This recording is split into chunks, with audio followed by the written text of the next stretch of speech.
بسم اللہ الرحمن یتیموں اور ضعیفوں کو پناہیں مل گئی آخر، یتیموں اور ضعیفوں کو پناہیں مل گئی آخر، حضور آئے تو ذروں کو نگاہیں مل گئی آخر۔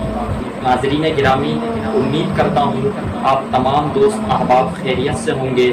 دوستو، رمضان المبارک کا مقدس مہینہ دن بدن آگے بڑھتا جا رہا ہے، تیزی کے ساتھ اس کا ایک عشرہ مکمل ہو گیا ہے۔ حضور صلی اللہ علیہ وسلم جہاں تمام جہانوں کے لیے رحمت ہیں، وہیں آپ صلی اللہ علیہ وسلم یتیموں کے لیے بھی، مسکینوں کے لیے بھی، غریبوں مستحقین کے لیے بھی رحمت بنا کر بھیجے گئے۔ دوستو، اس کا ایک واقعہ آپ کے سامنے پیش کرتا ہوں۔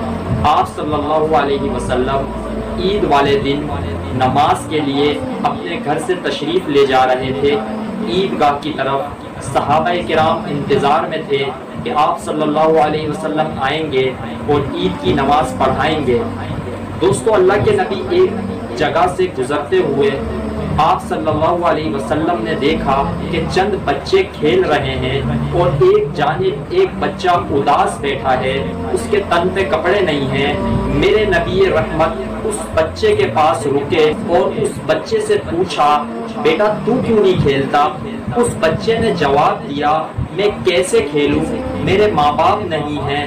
دوستو، غور کیجئے گا، اللہ کے نبی نے اس بچے کو اٹھایا، اپنے سینے سے لگایا اور اسے اپنے گھر لے گئے، اور سیدہ طیبہ طاہرہ امت کی ماں، مومنوں کی ماں حضرت عائشہ صدیقہ رضی اللہ تعالی عنہا سے فرمایا کہ عائشہ، اسے کپڑے پہنا دو، اسے تیار کر دو۔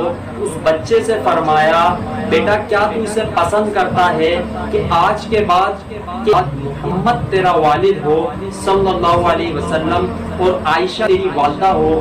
میرے دوستو، اللہ کے نبی نے اس بچے کو تیار کرنے کے بعد اپنے نبوت والے کاندھوں پر سوار کیا اور عیدگاہ کی جانب بڑھنے لگے۔ جب اللہ کے نبی اسی مقام پر پہنچے جہاں دیگر بچے کھیل رہے تھے، وہ بچے بھی صحابہ کے بچے تھے، انہوں نے اس بچے کو دیکھ کر حیرت کی کہ یہ نبوت والے کاندھوں پر ہے، اس کی وجہ کیا ہے؟ پھر ان بچوں نے کہا کہ کاش ہم بھی یتیم ہوتے، ہمیں بھی نبوت والے کاندھوں پر سواری مل جاتی۔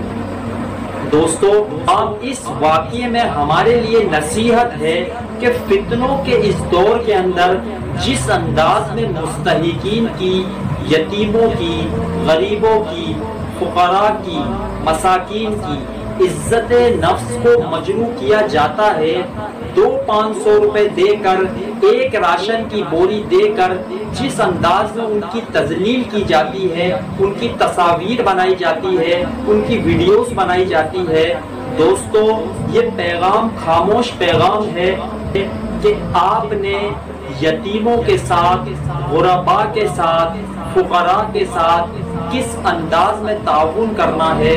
دوستو، اس ویڈیو کلپ کے توسط سے میں اپنے تمام دوستوں کو یہ پیغام دوں گا، اپنے اطراف میں نظر رکھیے۔ آپ خود اس کی استطاعت نہیں رکھتے کہ آپ اپنی ذات سے کچھ دے سکیں، تو آپ کسی مخیر سے بات کر کر کسی سفید پوش گھرانے کا چولہا جلتا رکھنے میں اپنا کردار ادا کیجئے۔